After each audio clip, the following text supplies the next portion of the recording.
this wasn't just an operation to gather evidence and arrest people. It was like, we want to fundamentally shift how criminals think about encryption.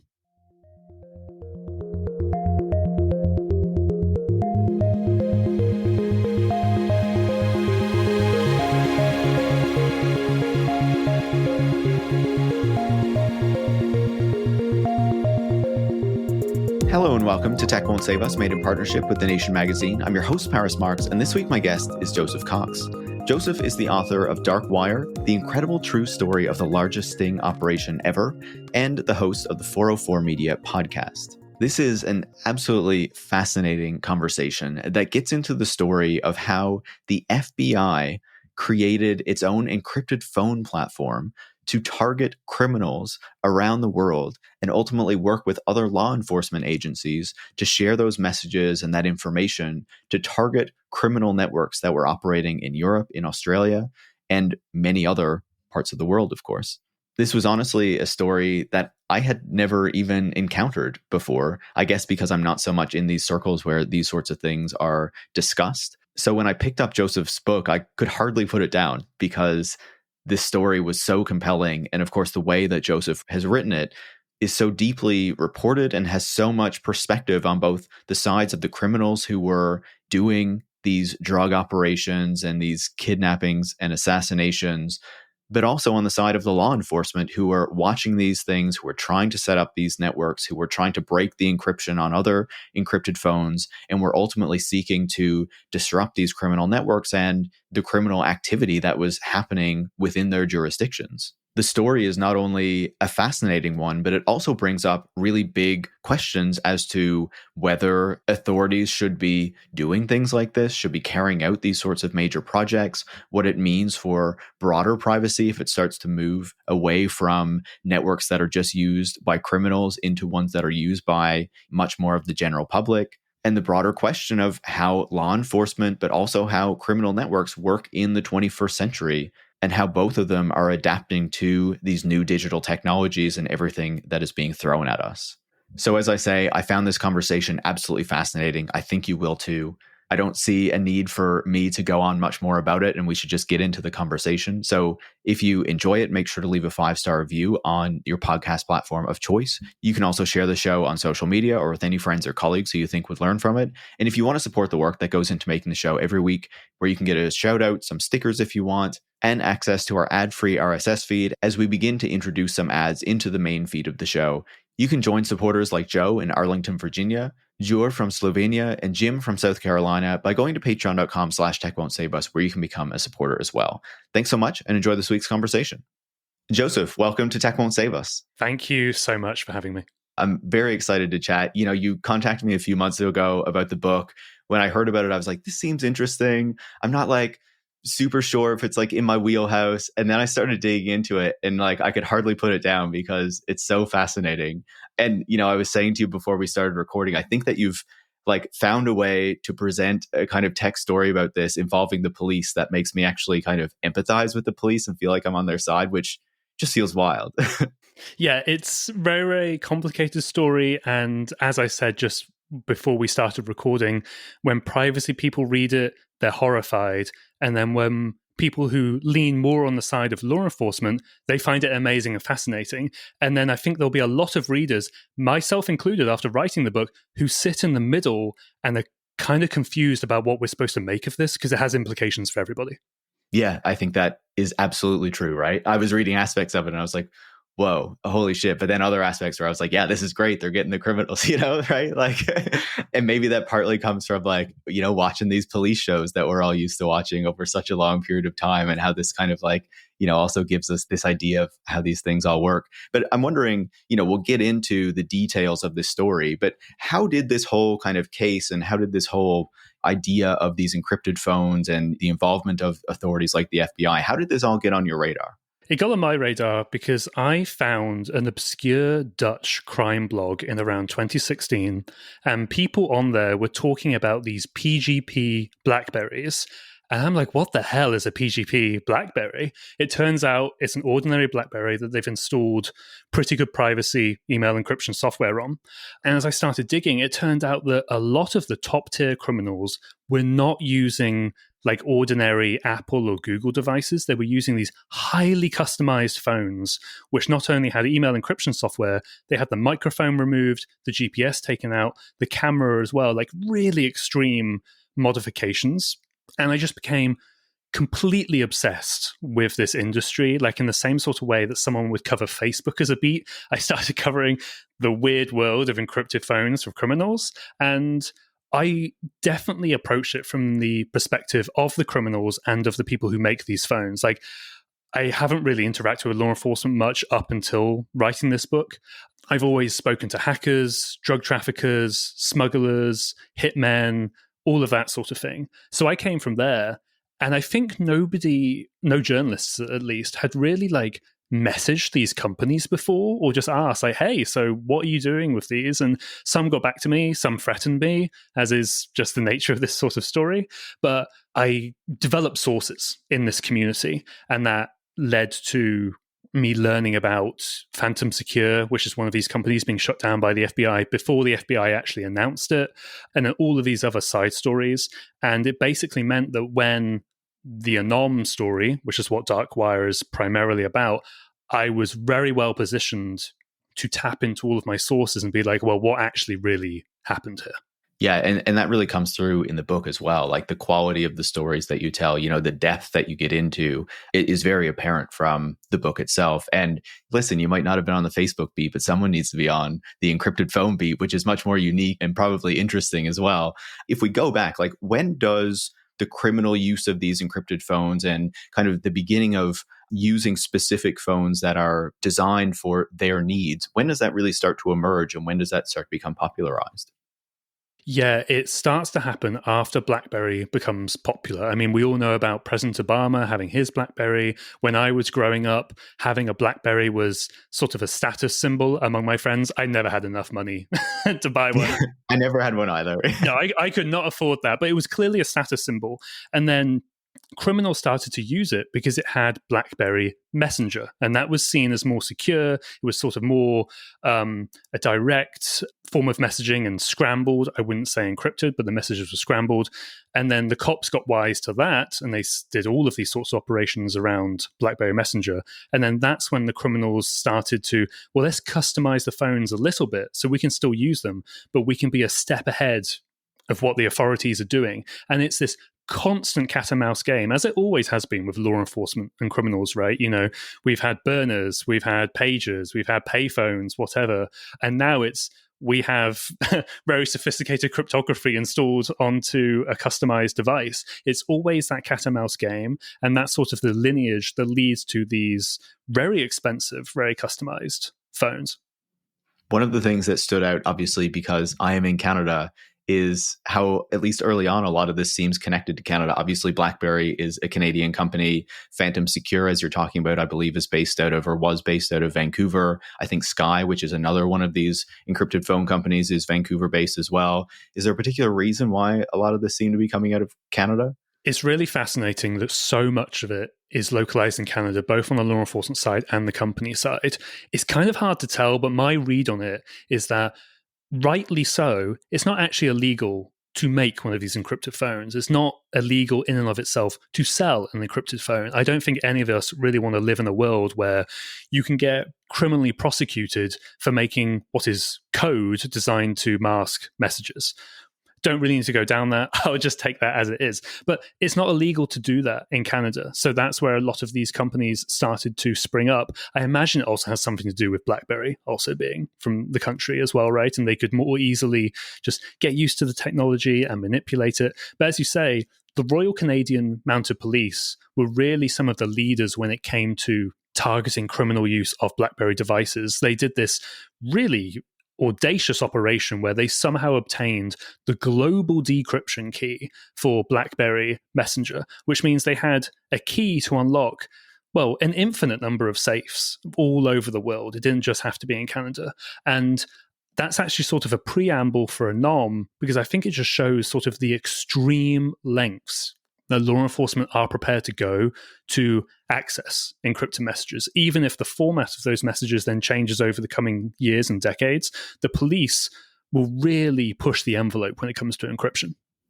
Yeah, and it is a fascinating story. And just to be clear, Anom is the company that ends up getting started by the FBI, which we'll talk about in just a minute. But I was hoping you could give us a bit more detail on how the use of these phones and the design of these phones actually evolves, because you're talking about there how early on a lot of these were kind of BlackBerries and then eventually modified BlackBerries. But obviously, as the broader expectation for smartphones starts to change, because we get the iPhones and the Androids and they start to become more advanced, I'm sure criminals want a lot of those features as well. So how does that kind of affect the way that these encrypted phones evolve over time and the way that these companies are making them? Yeah, so Phantom Secure, one of those companies that was doing encrypted, customized BlackBerries, they just sold encrypted emails, and it got to the point where their customers just expected more. Other companies were coming out with Android smartphones where you could send voice messages or make calls. You could send photos across, like all of the sort of stuff that we take for absolute granted when it comes to consumer communications. Criminals want to send photos too. They want to send emojis or whatever. So Phantom Secure sort of fell out of favor because it wasn't prepared to innovate. And then you had other companies such as EncroChat and then Sky, one you mentioned, they also started using iPhones. And it is almost like there is this entire shadow industry which has product launches and rebrands and new features, just like Google or Apple or whatever. Like maybe some people look forward to seeing the new ultra thin iPad or whatever. These criminals look forward to, oh wow, there's a voice scrambler on these phones now. That's really, really cool. And these criminals have intense brand loyalty. I mean, I was even told about some people getting tattoos of specific brands. And that's because there is a status symbol here as well, as in if you do not have an encrypted phone, you're not a real criminal. As in, I've literally seen that quote in some messages as well. It's a logistical benefit, as in, well, we can hide our messages from the police. But then if you're in a meeting with somebody and you put a customized phone on the table, oh, I'm dealing with the real deal here. Fascinating. Obviously, when we kind of go buy our iPhones, our Android phones or whatever, we go to the Apple store or we go to the telecommunications company's local store, whichever telecom company operates in your jurisdiction. That's where we get our phones. That's how it works. How does it work to get your hands on one of these encrypted phones? Typically, it's with a reseller, and often it is in person. You can go to some shops and buy them, but they are, for lack of a better way of putting it, and they also describe this themselves, spy shops. So you might go to Amsterdam, and on one side there'll be, GPS trackers, bugs for putting in cars, anti-bug tools as well. And then maybe behind the counter or maybe elsewhere, there will be some of the encrypted phones. That's sort of the only context in which you're going to buy these phones, in which it resembles anything like buying a normal one.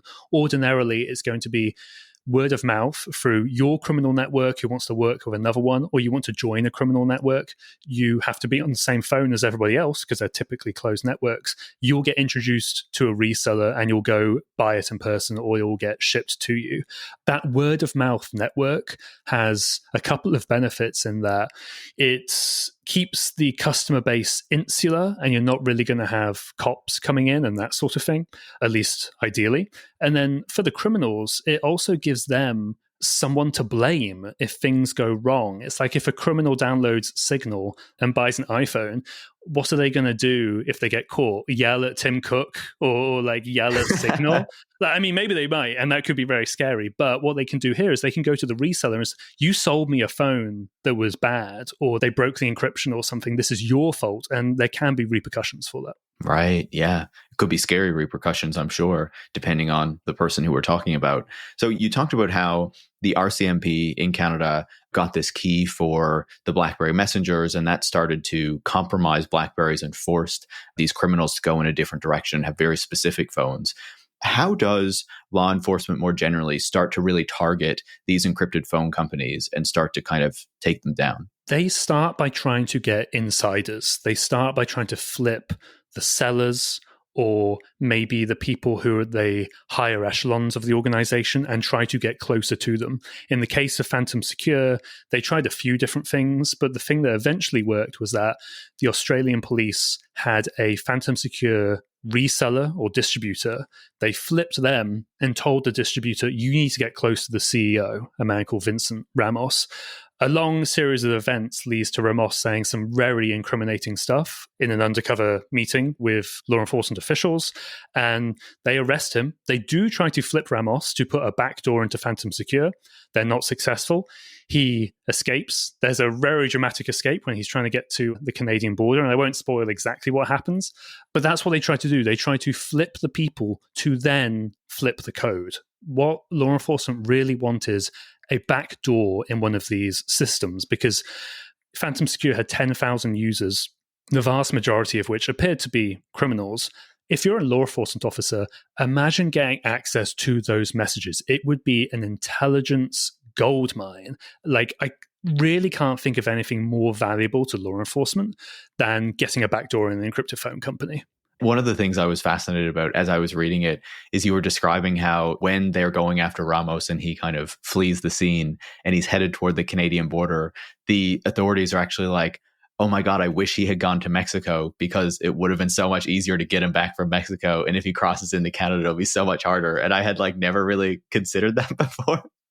I mean, same. I was surprised when people I spoke to told me that. And it's because sort of what you mentioned earlier about these companies based in Canada. He's a Canadian citizen going back to Canada where making or selling the phones is not a crime. That's going to be tricky for the American authorities. Whereas if they run to Mexico, they'll find a way to grab them, pretty easily. Yeah, definitely. In the book, you talk about how, once Phantom Secure is taken down, there's kind of a two-pronged approach that the authorities and the FBI in particular, well, I guess not just the FBI, but, European police and people like that as well, really try to carry out in order to get into these encrypted phone companies and to figure out what these criminals are actually doing. And one path is, trying to actually crack these existing companies, the Skies and the EncroChats, as you were talking about. But then they also get presented this opportunity to actually have control over an encrypted phone company without people knowing. How is it that they start to head down these different paths to try to crack these companies and these broader criminal networks? So after Phantom Secure is shut down by the FBI, it's very, very clear to people in the industry that sell these phones that they could be next. This is a watershed moment. The FBI is not messing around anymore. The gold rush of selling phones to these criminals looks like it's over, or at least the end of it's going to start. So someone in that industry who uses the name AFGU then reaches out to the FBI and says, look, I'm making my own company. It's called Anom. It's not really fully developed yet, doesn't really have many customers, but would you like this for you to use in your own investigations? And I said earlier about how I can't imagine anything more valuable to law enforcement than a backdoor in a crypto phone company. I lied. This is more valuable. Yeah. You get to run the company yourself and put in whatever backdoor you want. That is what was on the table. In return, AFGU would get a lighter sentence for whatever charges they may or may not got prosecuted with later. But this is like the ultimate ace that AFGU played and basically handed the FBI and their partners, the Australian Federal Police, a tech company for criminals that the FBI now had to figure out how to run. They had to run the sort of phone tech gadget startup of the criminal underworld. When I was reading about the FBI's involvement in that and getting it set up, obviously they had AFGU and this team that he put together to kind of help get it started and run it and things like that. But I was like, man, they always say the government can't run a tech company and doesn't understand tech. And here's the FBI running an encrypted phone company that becomes globally used before it finally gets shut down. The Department of Justice is not usually a place for move fast and break things. And there were issues with the main DOJ that the book gets into later. But for the most part, these FBI agents and the prosecutors from San Diego just ran with it. And I mean, even one of them, Andrew Young, told me, to slightly paraphrase, the idea was that let's just keep going until someone tells us to stop. And they thought that was going to happen at various points, but they were like, fuck it, let's just go, because this opportunity will probably never present itself again. And so how does Anom and this company like get off the ground, but also take advantage of the fall of Phantom Secure and questions about some of these other companies to really start to grow and get those phones out there? Yeah, so when Phantom Secure shuts down, there is obviously a big vacuum. This was one of the biggest companies in the space. Sinaloa cartel used it and a bunch of other criminal networks. Anom was very well positioned to fill that vacuum.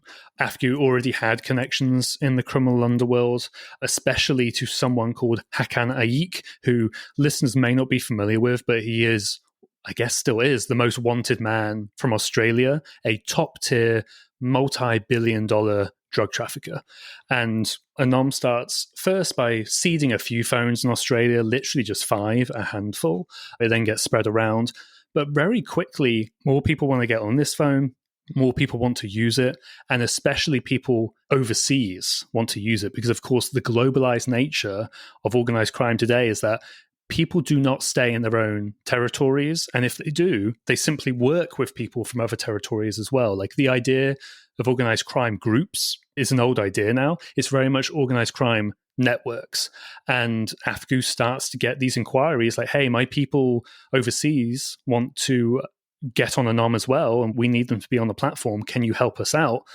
And of course, agrees with the FBI in the background, encouraging all of this as well. But Hakan comes in, the very high-tier drug trafficker, and he is the one who really helps Anom explode, especially in Europe, but people he brings in also globally as well. You need these drug trafficking influencers, which is what law enforcement calls them, as ambassadors for your product. You know, I said it was a brand, a status thing. What is a better endorsement of your product than the most wanted man in Australia using your phone? Yeah, absolutely. And around when is this really happening? Like, is the FBI setting up this company and it's starting to get in people's hands? What's the timeline here? So it starts in around 2018 and stuff is a little bit slow for the first few months, but come a year, people are talking about it by the fall of 2019. And that is when the FBI itself starts to actually get access to the messages as well. Up until this point, it's just been the AFP for various legal reasons. The FBI then gets access in 2019 and they can finally start reading the messages that are coming in from all over the world, basically, by that point. Yeah. And you talked about how obviously this is an operation that was kind of led by the FBI, but they very early on partner with the AFP, the Australian Federal Police, because of, you know, a lot of work that's going on down there. And as you talked about, these connections that exist between Australia and these larger criminal networks. What I was thinking, you know, again, coming from this Canadian perspective that I have, is when we were talking about Phantom Secure and the arrest of Ramos, you know, you had the American authorities along with the Australians and the Canadians involved.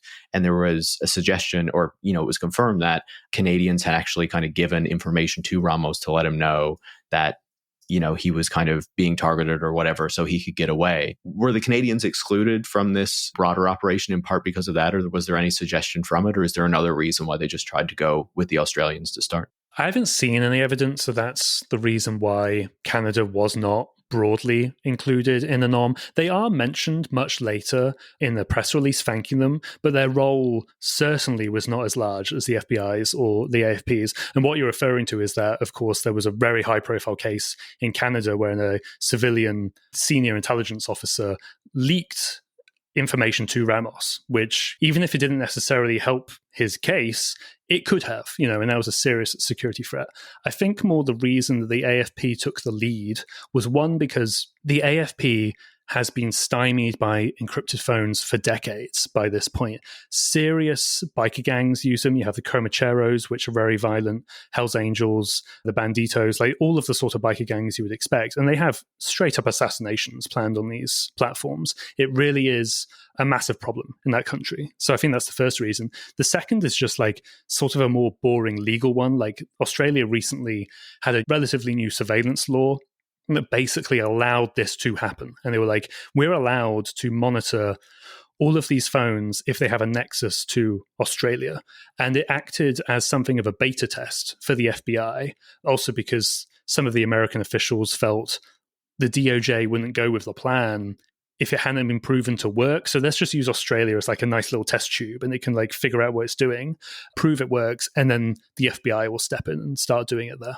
Yeah, because this becomes a really key part of the story that you tell, right? The FBI is spearheading this operation, is, ensuring that this company can run, and this whole operation is taking place and eventually bringing in international partners. But they get the kind of legal authority to start looking at these messages that are being sent outside of the United States. But if I understand it, they never, ever actually get the authority to look at stuff that's happening within the country, right? That's basically the compromise that the FBI and the San Diego prosecutors had to accept. The DOJ was not prepared to allow monitoring of Anom messages inside the US by the FBI, because that brings up massive Fourth Amendment or wiretapping issues, depending on what legal route you're going to take. So they found a workaround. They put into the code that whenever there was an Anom phone sort of on US soil, the messages would not be sent to the FBI. They would still be sent to the Australian Federal Police, and they agreed to monitor those messages for threats to life, which is somebody trying to assassinate somebody else, somebody saying, I'm going to kill you, all of that sort of thing. And the AFP would then provide a tip-off about that threat to life, and then maybe the FBI could act or something like that. It was kind of in its simplest terms, but I absolutely think it's fair to say, it was a workaround. It was a legal workaround so that Anom phones in the US would still be monitored for certain content. It just wasn't the FBI doing it. Yeah, and as I understand it, there are some other kind of restrictions that they put on what they could actually monitor. They were obviously going after criminals, but then other people would get these phones as well because they were engaging with criminals or new criminals. And they had certain regulations on what they were kind of ethically or legally allowed to look at beyond just Americans, right? Yeah, so the FBI treated it ethically as a wiretap, even though it was this massive data harvesting operation, basically unprecedented. They treated it like a normal wiretap in that if a lawyer got the phones, they would really try not to look at those. If a civilian got the phones, which is what happened, they would try not to monitor those as well. But to be clear, there was sort of no legal barrier to the FBI doing that, because the way they set it up technically and legally, this massive dump of messages came every Monday, Wednesday, and Friday with basically no strings attached, except don't look at phones in America. So they could rummage all they want. And of course, that did lead to a ton of drug shipments and all of that sort of stuff being seized. Also raises some pretty serious questions about, do you want to allow a law enforcement agency or its partners unfettered access to a platform? And the FBI's argument is that Anom was for criminals. So anybody on this platform is fair game. That's their argument, at least. Yeah, no, I see that. And we can talk about that a bit more later and, the broader ramifications of that. But as the FBI and as the AFP started to receive more of these messages, started to be monitoring what was happening on this encrypted phone platform, network, whatever we want to call it, what did they start to find? Did they learn important things by having access to the communications of these criminals? The FBI and its partners found basically that the communications were overwhelmingly criminal in nature. And I found this myself when I eventually got copies of the Anom messages, and I would go through them, and it's just drug deal after drug deal, shipment after shipment, assassination after assassination. So they're getting all of this sort of intelligence on how the drugs are being packaged and all of these sort of unusual techniques, like putting them into stone slabs and lumber and all of these other very fantastical techniques, where they're being shipped from, where they're being shipped to, who is selling them, where they're being sold, the entire supply chain, as much as they could, of, multi-ton cocaine deals. You just do not get this sort of visibility normally. And then there's the money laundering and the safe houses. There's the people who are ordering the hits. There's the massive public corruption at ports or inside government offices as well, where, Andrew Young, the prosecutor I mentioned, he was blown away by how much corruption was going on. And that's especially something that you just don't really hear about normally. That is a really hidden part of the international drug trade. But Anom, and then later some other operations into Sky and EncroChat, really revealed some of that. Yeah. And, of course, as you would expect, that is essential to ensure that these drugs and kind of other things can move. But it's probably even harder to suss out than finding the actual criminals who are behind these things, right? Yeah, I think that this is what they really, really wanted, is the corruption side especially. I mean, US officials told me that as much, and that's why they were so determined to also do this in the US. They wanted to get the guys who don't get caught, the guys who never come on law enforcement's radar, because they are actually smart and they are actually using pretty sophisticated technology. That's the sort of people that the San Diego FBI wanted to get. And they did get a lot of them, but they definitely didn't get all of them because of that restriction on not monitoring in the US. Yeah.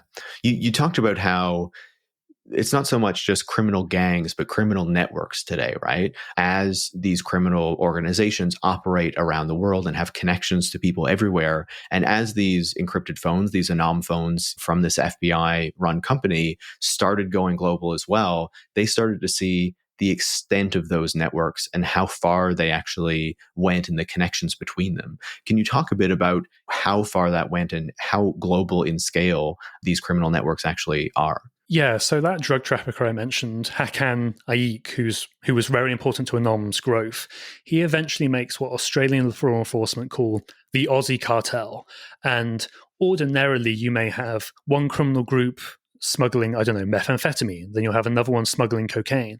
What Hakan and other members of the Aussie cartel did, they came together to put not a total monopoly, but to gain control of a very large chunk of drug importation into Australia.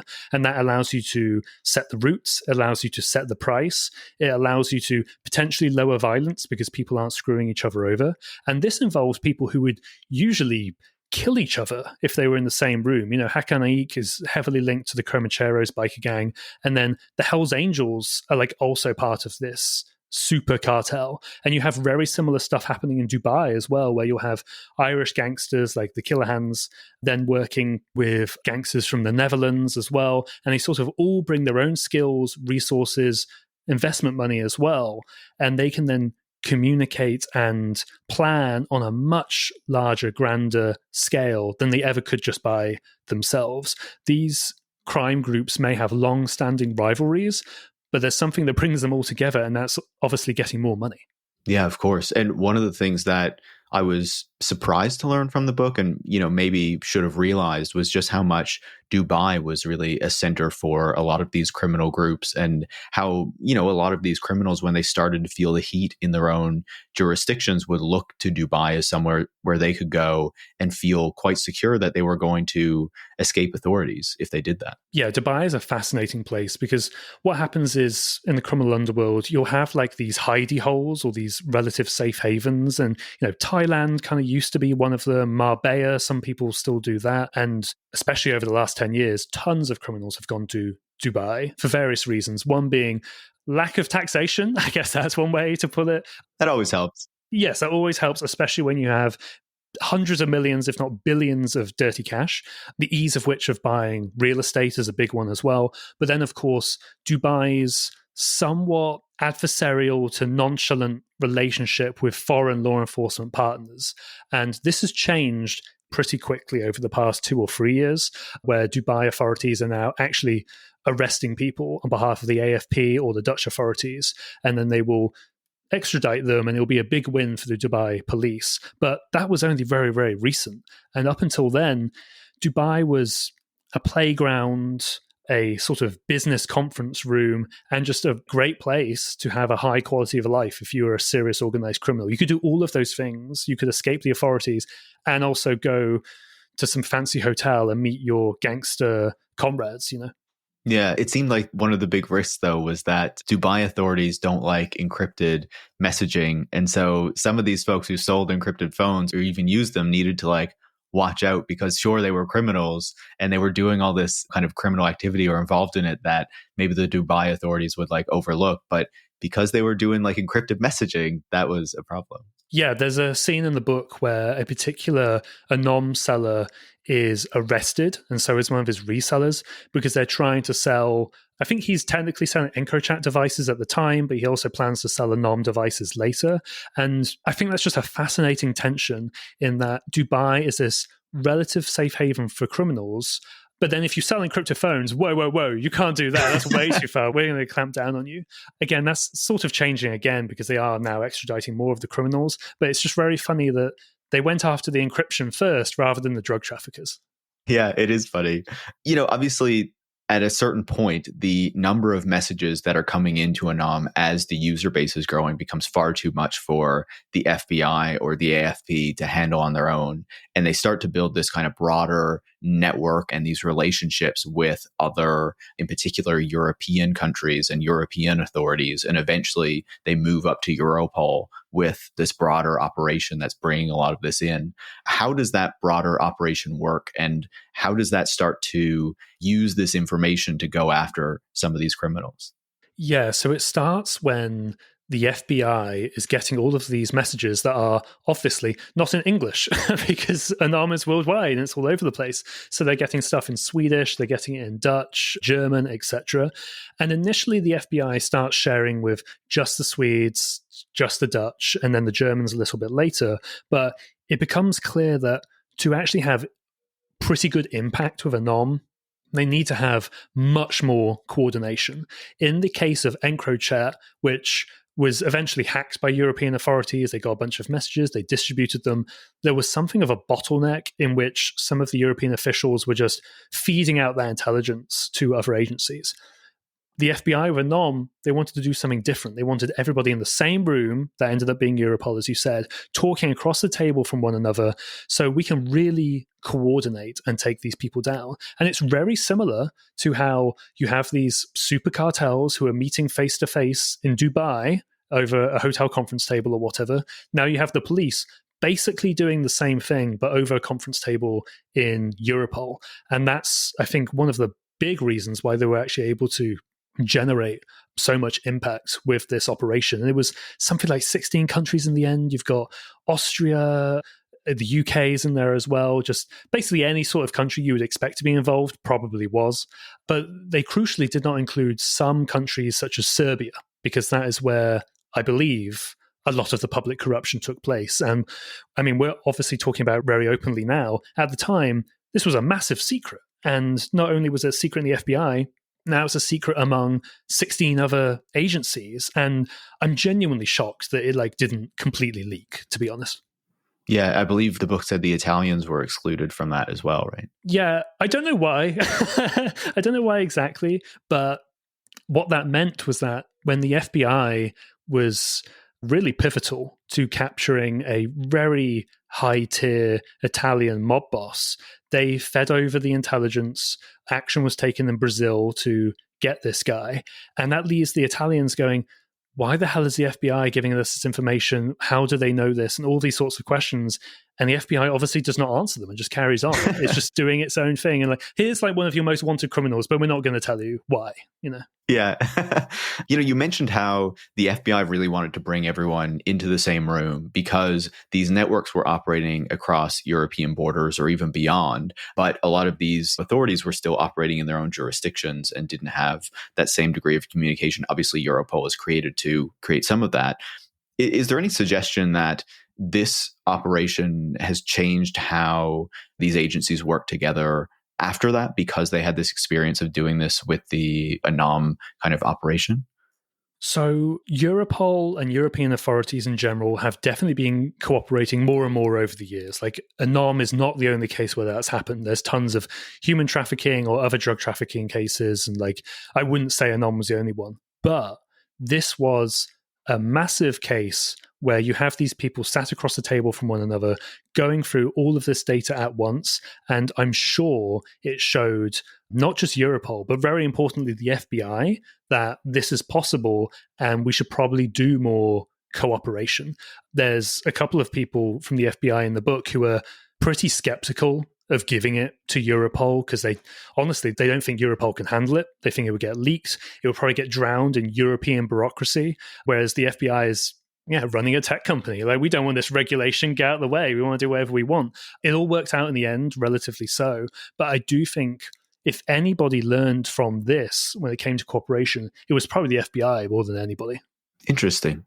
Another one that I was surprised to see was not like in those initial countries. You mentioned how the FBI went to Europe and was initially working with Sweden and the Netherlands and Germany. The authorities there was France, because I believe France was the country whose authorities hacked Sky and maybe Encrochat as well, or maybe that was bigger.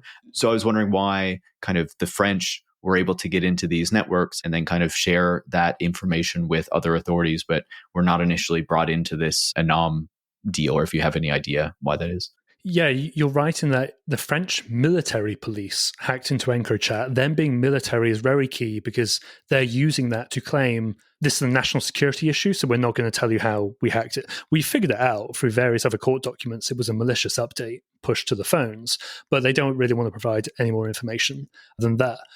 What I would say is that I was surprised at how much the collaboration and bringing countries in was basically built on them being friends.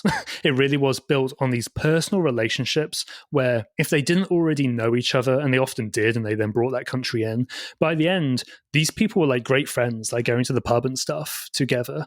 And I found that very strange because when we think of law enforcement, we usually think of it in the terms of systems and agencies, and all throughout this, it was just like individual officials just doing what they thought was good or cool or whatever, you know? And that was on the DOJ side. I absolutely think it was on the European side as well. And so you talked about how this operation really started in 2018 and then really starts to pick up steam in 2019. Obviously, we know what happens in late 2019, early 2020. How does COVID like disrupt this whole operation and what they're trying to carry out, or does it have much of a blip at all? So the FBI had been developing its sort of back-end surveillance system called Holler iBot. I don't know why it's called that, but it does have a little robot as its logo, which I found in some documents, which is really fun. But they were developing that, FBI computer scientists were, because they knew eventually, yes, we do want to give it to foreign partners, and they'll need to remote in, right? They'll need a VPN or an interface or whatever. Then, as you say, COVID happens, and that dramatically speeds up the need for this tool because you can't really go into the office, or at least not many people can. The FBI had to respect this just like we did. So they accelerate production of that, and that allows the FBI officials to remote in and look through the messages that way. Some of them still did go into the office, and there's some very funny scenes where, not being used to cleaning their own offices, they have to go and find a vacuum cleaner somewhere in the San Diego FBI field office, and I absolutely loved them telling me that detail. But it sped it up, and they had to adapt just like we all had to. And crucially, the criminals had to adapt to COVID as well, to the point where for money laundering, there were much more dead drops. So criminals would put money in one place, they would leave, somebody else would come pick it up. That way, they're social distancing. They haven't seen each other. They're not face to face. It's like dropping off your, DoorDash order or something like that on your step. So you're not talking to the delivery driver. You're dropping off your big stash of cash so someone else can pick it up without seeing you. Yeah. Instead of a sandwich, it's just $500,000 or euros in cash, but it's like basically the same thing. And then some criminals, of course, because they're always looking for an opportunity, they start to try to smuggle drugs in hand sanitizer or in shipments of masks, which, while everything else is slowing down, shipments of those products are, if anything, they're ramping up, right? So why don't we attach ourselves to those shipments as well? And COVID didn't really impact the drug trade. It's crazy. It impacted people buying cocaine or ecstasy or whatever because they literally can't go to nightclubs or festivals or anything else. It didn't really stop the international drug trade. They just found other ways. Yeah. And I'd imagine if you're thinking about like the Australian authorities as well, the criminals down there were probably helped by the fact that Australia had this, kind of quarantine measure where a lot of life was quite normal in much of the country for a while. So things could continue and people were still going to the nightclubs and stuff like that. Eventually the FBI sets this deadline, this date of June 7th, 2021, where everything is going to be revealed because the number of users on the platform is just growing too great. And also they have this ruling that allows them to continue funneling data through Lithuania until June 7th. And so instead of trying to get that renewed, they're just going to, set that as the date where this is all ending. And the preparations begin for what all of these different authorities who are now involved in this project are going to do and how they're going to use that information. What's the preparation for that kind of big reveal? What does that look like? Yeah, things are getting really hectic, really crazy. One FBI agent in the book is saying things like, we just can't do this anymore. This is getting out of control. It's going to break. Then more resources come in, and then they carry on. And it's like this endless loop it's going to snap at some point. As for the preparations after they set the date, there's just a flurry of activity. And I've gone through, I think, tens of thousands of pages of police reports from various countries and read them all one by one. And around this time, that's when you see officers going out into the field. They're filming the people they've been reading the messages on for months, if not years at this point. They're following some hotels. They're trailing them in cars. They're flying drones over them and everything. And they're sort of doing all the techniques you would ordinarily expect in a law enforcement investigation, but on steroids and on an insane deadline. It's like, we have June 7th, it's now, I don't know, April, May, or something like that, and we need to gather evidence on these people, not just so we can arrest them, but we can prosecute them. And there's this switch from Anom being an intelligence gathering tool to like a judicial tool, and they're going for all of those, and eventually they get like a target list of 800 people that they're going to arrest on a single day. And that's just an insane number to me. Like Sky and EncroChat, they got probably a lot more messages and a lot more intelligence, but Anom is sort of the single biggest law enforcement sting operation ever, especially on that day. The 800 planned arrests, and then, eventually 10,000 law enforcement officials are involved. I mean, that's like a small army all over the world acting on that single day. Before we talk about what comes out of that, obviously in the months and the years leading up to June the 7th, law enforcement around the world are using this information to increasingly act on things that they're seeing in these messages and, in these voice recordings and these calls and things like that they are receiving through the Anom network. Do the criminals ever get wise to the fact that they're using this phone system that is actually owned by the FBI?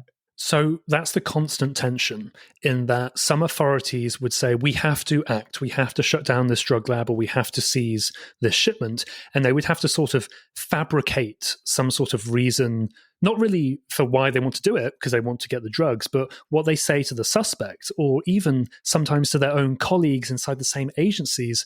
There's one Swedish official who had to lie to her counterpart because he thought, oh, there's a source who's giving you this information, when actually it was Anom, and she just had to like glaze over that. And she didn't feel great about that, to be honest.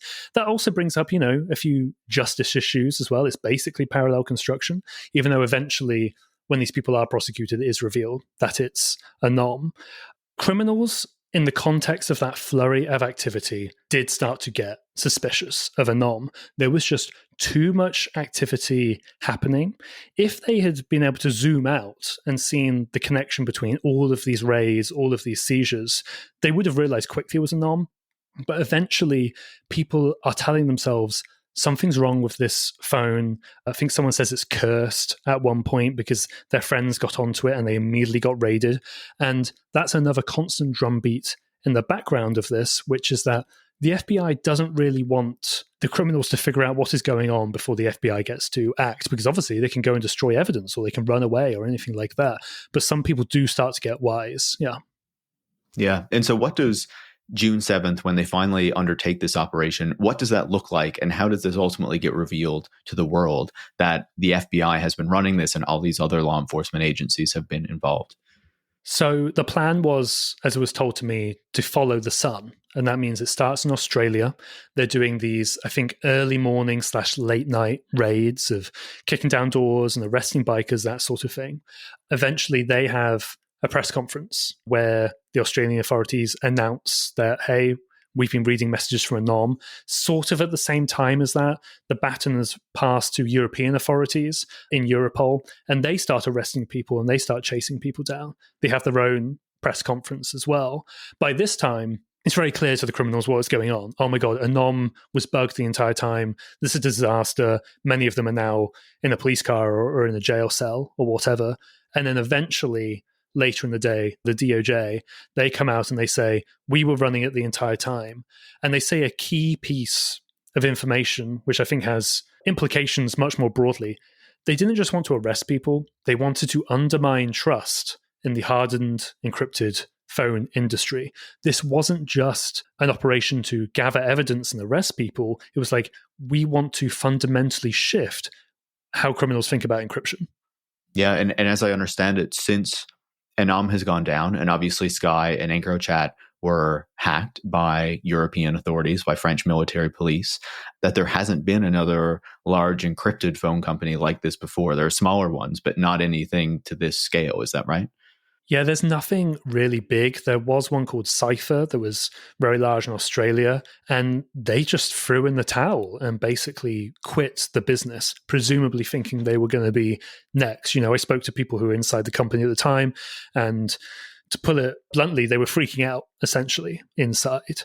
And then I ended up speaking to more people who sell encrypted phones after the Anom operation, and they said it's basically impossible to get a user base now because everybody suspects, well, is this run by the FBI as well? Is this run by the Dutch or the Australians? There is a massive tinge of paranoia through organized criminal communities now. That's not to say they've stopped using encrypted phones, because some definitely still use them, but everything has changed now, for sure. And so if we look at the broader impacts of this Anom operation and what the FBI did, if we look at the law enforcement side of it first and the criminal side of it, what ultimately was the broader impacts for law enforcement and for, trying to clean up this criminal activity, in the various countries where this was being used? Like, have they really been successful at disrupting what is going on here? Have they been successful in prosecuting a lot of these people and arresting a lot of the people involved with it? What have we seen there? I mean, Anom ended up getting well over 1,000 arrests in total.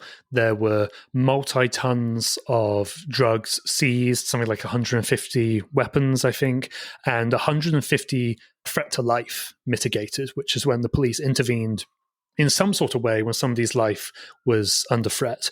That is all, just on like a quantitative level, pretty damn successful, right? They arrested a bunch of suspected and now sometimes convicted criminals, to answer that part of the question. That doesn't mean that the war on drugs was over and, whatever. I was shocked by some of the sentiment of the European officials I spoke to, who, even after doing this operation and the EncroChat and the Sky one, they started to question, well, is this even the right thing that we're doing? Like, we seize the drug shipments and then there's just more, which of course goes back to the age-old question of, well, the war on drugs is a massive mistake of resources and ends up with a bunch of people being arrested when maybe they shouldn't. That's basically another discussion. But even with all of those seizures, the drug industry continues. It just soldiers on, and it will continue.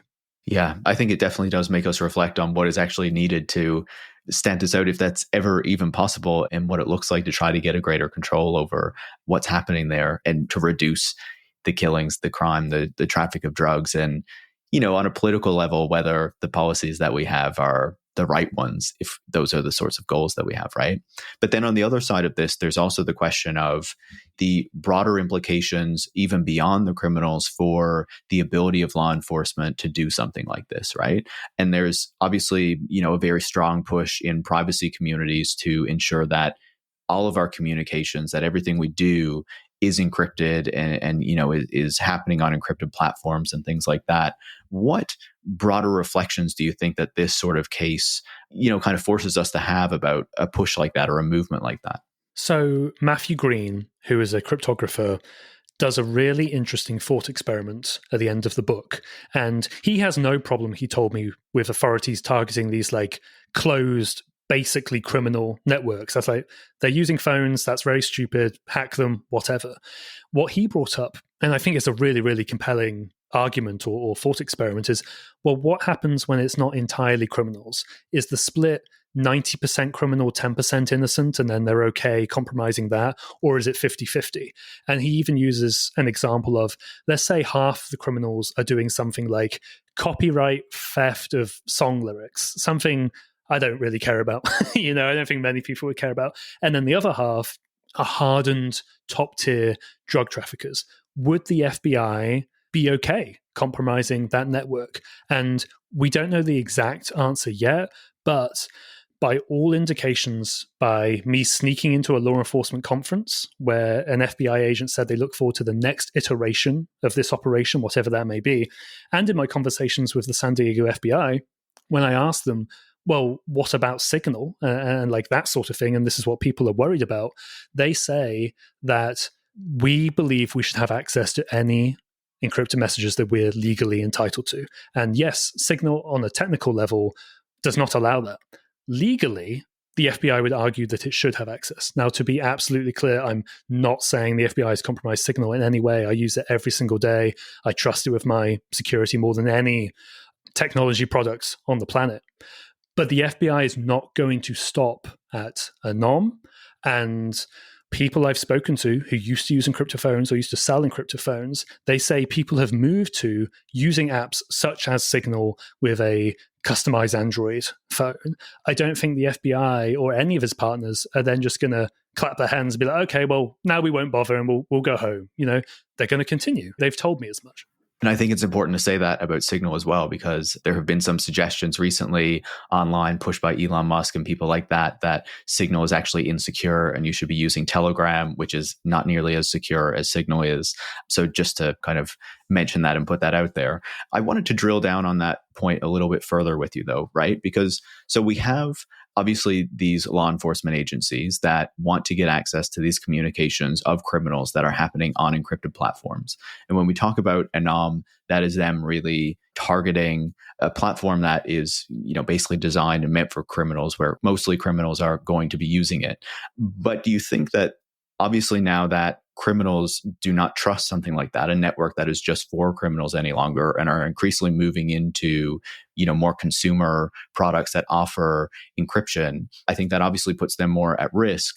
But does the lack of allowing law enforcement to get any access to these sorts of messages then create the further incentive for them to try to do more projects like Anom, or to create more surveillance softwares that, you know, certainly might not be breaking the encryption on these apps, but are getting other sorts of ways of surveilling communications onto your phones, like a Pegasus software or something like that?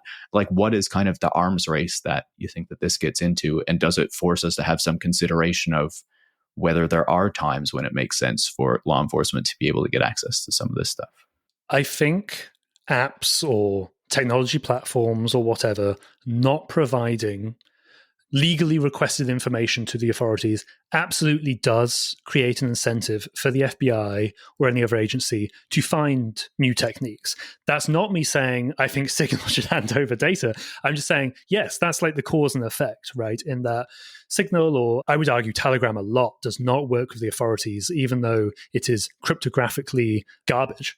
It does not readily provide data. Now, that will create, I think, a situation where on one side you could have authorities doing something like Pegasus, as you say. It's like, well, we can't get data from the app, so we're going to do this thing that's very, very expensive and very on a per target basis, and we'll hack into a phone, we'll get their data, and we'll do it that way. The other side is we're going to do something much broader, and that could be the undermining of a particular app, or it could be something like European legislators and authorities are debating at the moment in Europe, is that, well, we want the scanning of encrypted messages for child abuse material, which could easily balloon into all sorts of other content. I mean, I think there was a leak to the outlet Balkan Insight where a Europol official admitted as much. They said, yeah, this is good for CSAM, but we would like it for every sort of crime. I mean, they're just saying it now. They're not even hiding it. And maybe there is a third option. Maybe there's a secret third option that I'm not thinking about right now. But when it comes to mass compromising of apps or targeted exploitation of devices, I'm going with the latter personally, because you absolutely have to have a warrant to deploy that tool. It can be in a limited circumstance because it's so expensive to hack iPhones relatively. I don't think either of them are great, but this is the real world, and this is how messy and complicated it is. And I think the idea that, well, the FBI just aren't going to do anything and go home is naive. You know, they're going to do something.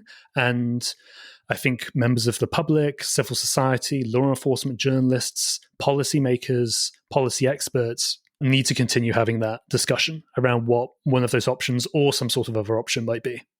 Yeah, definitely. And, One of the things that stood out to me in the book and that we've talked about, of course, is how the FBI was ultimately not able to monitor these messages that were happening in the United States, that were being sent in the United States, because, it largely couldn't get the approvals to do that. Obviously, it's a very bureaucratic system. And obviously, there are a lot of problems with US intelligence agencies, US police, US law enforcement. There's no debating that. Does that give you any reassurance about, the ability to ensure that these law enforcement agencies don't do the worst possible thing and don't surveil everyone's communications, even if that opportunity is available to them? American police have a ton of different problems, obviously, so I'll of course preface it with that. The reason that Anom was not monitored in the US was more because there was a particular part of the DOJ, the Office of Enforcement Operations, OEO, I think.